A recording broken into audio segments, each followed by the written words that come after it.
Let's take a look at the momentum now, the momentum plots, and what's going on the shorter term time frames. With Ethereum, we are not yet above overbought momentum on the daily chart. This is a daily chart, so you may consider there could be more corrections.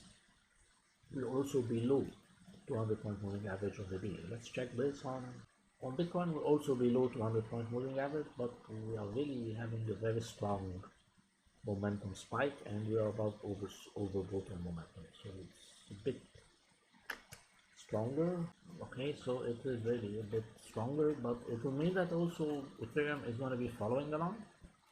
We would expect the current up move to continue at least to 3,600, 3,573 before we see any correction. As we move into the internal momentum pictures, you will see that we are going to be taking out this 200-point moving average. The next resistance comes in at 38.2, and this is 3,570, 3,590, of course around 3,600 before you get this kind of correction to that shoulder, and the market moves higher to the next shoulder. Next shoulder comes in at that 3,980 and 4,000. So let's look at the internals. In this case, then we would consider, of course, the momentum on the 4 hours is excellent. The momentum on the 1 hour is excellent. Everywhere you look, it is excellent.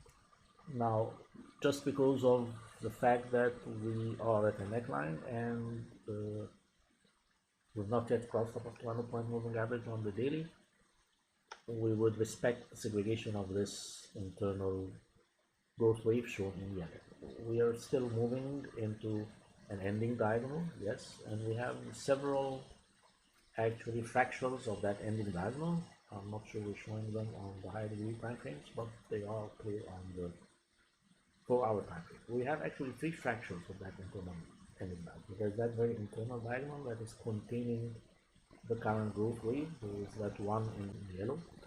That 4 in yellow, if it breaks outside of this ending diagonal, that keeps moving higher, would bounce at the lower boundary of that internal ending diagonal, which is really a fractal of that smaller ending diagonal. We have another internal ending diagonal from the top of wave 5 and the top of wave 3, moving on. And the bottom of wave 2 would probably take up on 2%, 3,061.8%, 3,150. So we're looking at segregation of this yellow wave. There's a 1, 2, internally there's a 1, 2, 3, 4, and a 5. Any correction will take us to the lower boundary of that internal ending diagonal, or even a bigger, higher degree ending diagonal here, a bounce at the top of the 1. Top of 1 comes in actually 2,980.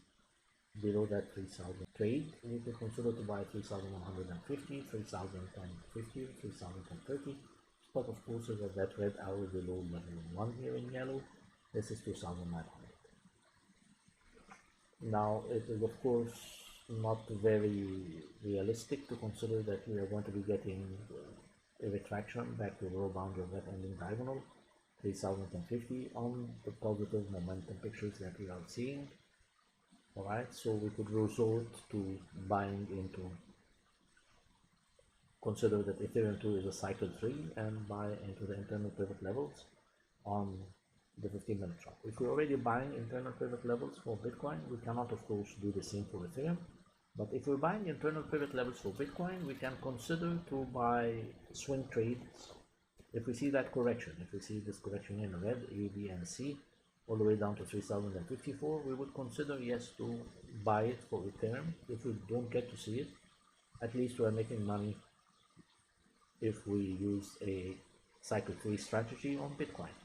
So this gives us an advantage that we can be trading both at the same time, but we only enter at very low levels for Ethereum if they ever get seen, and higher levels for Bitcoin that we consider to close out if they fall below a specific stop loss.